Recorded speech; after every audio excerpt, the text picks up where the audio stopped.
कालू, अब तू और तेरी पत्नी इस घर से चले जाओ, अपना अलग घर बसाओ। हाँ कालू, अब तुम्हें और रानी को अपना अलग घर बसाना होगा। कब तक हम साथ में रहेंगे? और एक घर में गुजारा नहीं होता। कल सुबह होते ही अपना सामान उठा के चले जाओ। लेकिन भैया, भाभी, हम कहाँ जाएंगे? और ये घर हमारा भी तो है। माँ पिताजी ने हाथों से बनाया है, इस पे हमारा भी तो हक है। तू ज्यादा ना बोला कर। कालू, मैं बड़ा हूँ तो इस घर पे मेरा पहला हक है। कल सुबह होते ही इस घर से दफा हो जाओ। हम कहाँ जाएंगे भाई साहब? हमारे पास तो कोई जगह भी नहीं है रहने के लिए। आए हाय, बड़ी आई रोने वाली। तू क्या सोचती है, रो धो के तू इस घर को अपना बना लेगी? ऐसा कभी नहीं होगा। बहुत हो गया तुम दोनों का। कल चुपचाप यहाँ से निकल जाओ। दरअसल बाला और कालू दोनों भाई थे।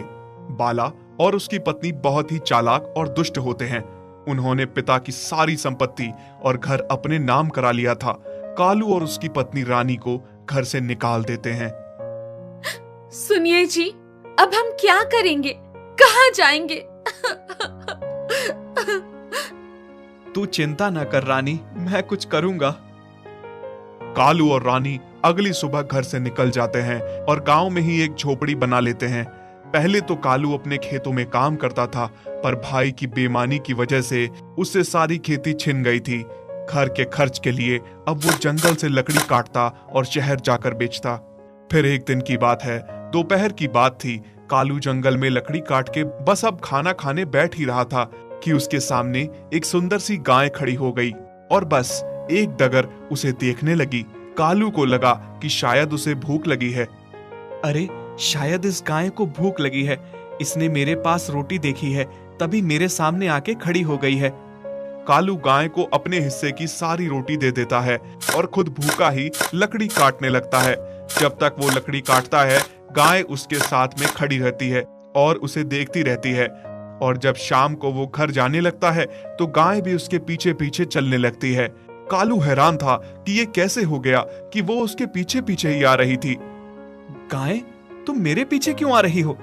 आखिर किसकी गाय हो तुम? ऐसे मेरे पीछे पीछे आओगी तो तुम्हारा मालिक जब तुम्हें ढूंढता हुआ आएगा और तुम्हें नहीं पाएगा तो बहुत परेशान होगा। मेरा कोई मालिक नहीं है, मैं अकेली हूँ और इस जंगल में भटक गई हूँ। मुझे कोई बाघ न खा जाए, बहुत डर लग रहा है। तुम मुझे भले इंसान लग रहे हो, मुझे अपने साथ ले जाओ और मैं दूध देती हूँ। तुम मेरा दूध निकाल के बेचना, फिर तुम्हें लकड़ी काटने की और इतनी मेहनत करने की कोई जरूरत नहीं पड़ेगी।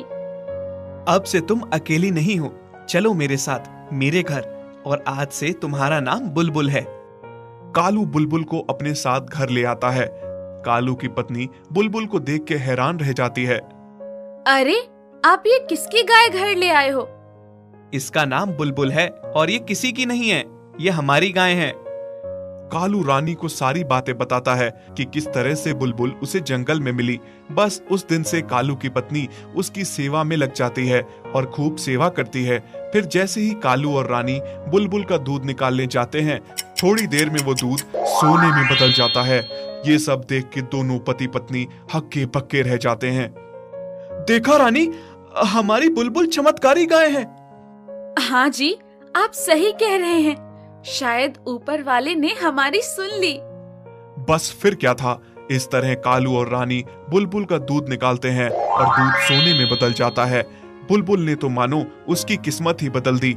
कुछ ही दिनों में कालू और रानी के पास अपना बहुत बड़ा घर, खेत और पैसा आ जाता है। सभी देख के हैरान थे कि कालू ने ऐसा क्या किया जिससे उसकी किस्मत ही बदल गई। फिर ये बात उसके भाई बाला और उसकी पत्नी झुमकी तक पहुंच जाती है। ए जी, सुनते हो? कहाँ हो? हाँ बोलो, क्या हुआ? क्यों चिल्ला रही हो? चिल्लाऊं नहीं तो क्या करूं? तुम्हें कोई खबर ही नहीं रहती कि दुनिया में क्या हो रहा है। अब क्या हुआ? दुनिया के सारे कलेश तो मेरे घर में ही हैं, तो दुनिया में क्या हो रहा है कब पता लगाऊं? जल्दी बताओ क्या हुआ है। तुम्हारे भाई का कारोबार देखा तुमने? कहां से कहां पहुंच गया है। मैं कहती हूँ आखिर ऐसा क्या किया उसने। थोड़े दिन पहले निकाला था उसे घर से और उसने ऐसा क्या किया जो आज गांव में सबसे अमीर बन गया है। ये मेहनत तो हो ही नहीं सकती। जरूर इसके पीछे कोई चमत्कार है। तुम सही कह रही हो, पर ऐसा किया क्या होगा उसने? अब हमें बताएगा भी नहीं। हमने उसे घर से जो निकाला था। तुम्हारा भाई बहुत भोला है। बातों में फंसाओगे तो फंस जाएगा। तुम सही कह रही हो। उसके घर चल के उससे बात करते हैं और फिर अपनी बातों में फंसा के उससे उगलवा लेंगे सारी सच्चाई। शाम को झुमकी और बाला कालू के घर जाते हैं। उसे बातों में फंसा के वो उससे सच जानना चाहते थे। कालू कुछ हद तक उनकी बातों में फंस जाता है और उन्हें जैसे ही बताने वाला होता है कि वो भाई, मेरी इस तरक्की के पीछे मेरी गायें। जैसे ही कालू बताने वाला होता है, रानी उसे रोक लेती है। अरे भाई साहब, हमारी इस तरक्की के पीछे बस हमारी मेहनत है और कुछ नहीं। आप भी मेहनत करोगे तो बहुत कमाओगे। बाला और झुमकी के जाने के बाद कालू रानी को बोलता है कि तूने मुझे बताने से क्यों रोका? ये आप क्या कह रहे थे? आप नहीं जानते उन्होंने हमारे साथ क्या किया है? अगर वो जान जाते हमारी तरक्की का राज हमारी बुलबुल है तो वो किसी भी हाल में बुलबुल को हमसे छीन लेते। हमें ये बात भाई भाभी को तो क्या, किसी को भी पता नहीं चलने देना है। तुम ठीक कह रही हो। उधर बाला और झुमकी परेशान थे कि उन्हें कालू की अमीरी का राज पता चल सके। ए जी सुनो, कालू कुछ गाय के बारे में बता रहा था, लेकिन रानी ने बात को बीच में काट दिया। पता नहीं क्यों मुझे सारी बात उस गाय से जुड़ी हुई लगती है। अच्छा, अगर ऐसी बात है तो मैं आज रात को ही पता लगा लूंगा। बाला रात के समय कालू की गौशाला में घुस जाता है और चुपके से देखने लगता है। जैसे ही कालू और रानी दूध निकालने आते हैं और दूध सोने में बदलता देख बाला की आंखें फटी की फटी रह जाती हैं। फिर घर आके वो सारी बातें झुमकी को बताता है। हाय राम, ये क्या कह रहे हैं आप? क्या सच में आप ये सब देख के आए हैं? हाँ झुमकी, जैसे तुम्हें अपने कानों पे यकीन नहीं हो रहा, ठीक वैसे ही मुझे वो सब देख के अपनी आंखों पे यकीन नहीं हो रहा था। झुमकी और बाला कालू और रानी से वो गाय छीनने की तरकीब बनाते हैं। वो सोचते हैं कि गाय चुरा कर तो हम यहाँ रख नहीं सकते कालू और रानी के सामने, लेकिन गाय चुरा कर अच्छे दामों पर बेच तो सकते हैं ना। आज रात को हम गाय चुरा कर माल गाड़ी में ले जाकर दूसरे गांव के सेठ को बेच आएंगे। रात को बाला और झुमकी कालू की गौशाला में पहले से ही छुप जाते हैं। जैसे ही कालू और रानी बुलबुल से सोने का दूध निकाल के ले जाते हैं, रात को मौका पाते ही बाला और झुमकी बुलबुल को चुरा कर ले जाते हैं। पर बुलबुल को चुराते हुए पड़ोसी देख लेते हैं। फिर अगले दिन सुबह सुबह जैसे ही कालू बुलबुल को चारा देने आता है, वो बुलबुल को नहीं पाता। हाय राम, मैं तो लुट गया। रानी भागती हुई आती है। क्या हुआ जी, आप क्यों रो रहे हैं? रानी, हमारी बुलबुल को कोई चुरा के ले गया, हम बर्बाद हो गए। ऐसा कैसे हो सकता है? कौन ऐसा कर सकता है? हमारी बुलबुल को कौन हमसे छीन सकता है? तभी कालू का वही पड़ोसी आ जाता है जिसने रात को बाला और झुमकी को बुलबुल को चुराते हुए देखा था। कालू भाई, मुझे तुम्हें कुछ बताना है। रात को मैं जब बाहर टहल रहा था, तभी मैंने देखा आपका बड़ा भाई और भाभी आपकी गाय को चुरा के ले जा रहे थे। जब मैंने उसका पीछा किया तो देखा कि वो गाय को सुबह की मालगाड़ी में ले जाने वाले हैं। अभी तक तो वो लोग निकल गए होंगे, पर आप अगले स्टेशन पर गाड़ी रुकवाकर गाय को वापस पा सकते हो। देखा, मैंने कहा था ना, भैया और भाभी कभी नहीं चाहेंगे हमें। वो हमसे हर एक चीज को छीनना चाहते हैं और आज हमारी बुलबुल को छीन के ले गए। तुम चिंता न करो रानी, इस बार भाई साहब और भाभी हमसे कुछ नहीं छीन सकते। इसका तो उन्हें कड़ी से कड़ी सजा मिलेगी और हमारी बुलबुल हमारे पास होगी। उधर बाला और झुमकी बुलबुल को मालगाड़ी में ले जाकर बहुत खुश थे। ए जी, आज मैं बहुत खुश हूँ। एक तो कालू और रानी को बर्बाद करके, दूसरा इस गाय के लिए।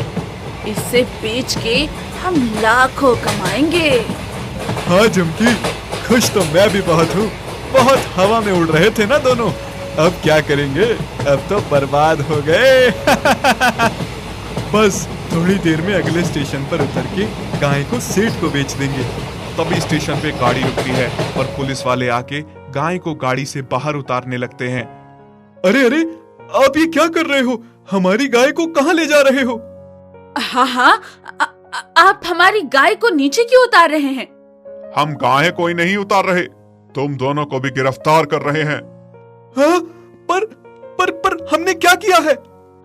आपको जरूर कोई गलत फहमी हुई है साहब। हमने कुछ नहीं किया। तभी पुलिस वाले पाला और झुमकी को गिरफ्तार कर लेते हैं और बुलबुल और कालू को रानी को सौंप देते हैं। बुलबुल, मेरी बुलबुल, तुम मुझे मिल गई। अब मैं तुम्हें खुद से कभी दूर नहीं जाने दूंगा। हाँ बुलबुल, अब हम तुम्हें कभी दूर नहीं होने देंगे। कालू मेरे भाई, हमें माफ कर दो, गलती हो गई। इतनी सी गलती के लिए क्या अपने भाई को गिरफ्तार करवाओगे क्या? हाँ कालू और रानी, रहम करो हम पे। आज के बाद ऐसी गलती कभी नहीं होगी। सुनिए जी, इस बार इन्हें माफ न करना। तुम सही कह रही हो रानी, इस बार की गलती इनकी माफी के लायक नहीं है। इन दोनों ने हमेशा हमारे साथ गलत किया, हमें घर से निकाला, सब कुछ छीना। अब हमारी बुलबुल को भी हमसे छीनना चाहते थे। ले जाओ दरोगा जी इन्हें और कड़ी से कड़ी सजा देना इन्हें। अगर आपको हमारी ये स्टोरी अच्छी लगी हो तो हमारे चैनल को लाइक, शेयर करें, सब्सक्राइब करें और ज्यादा से ज्यादा कमेंट करें, ताकि हम आपके लिए ऐसी ही अच्छी अच्छी स्टोरीज लाते रहें।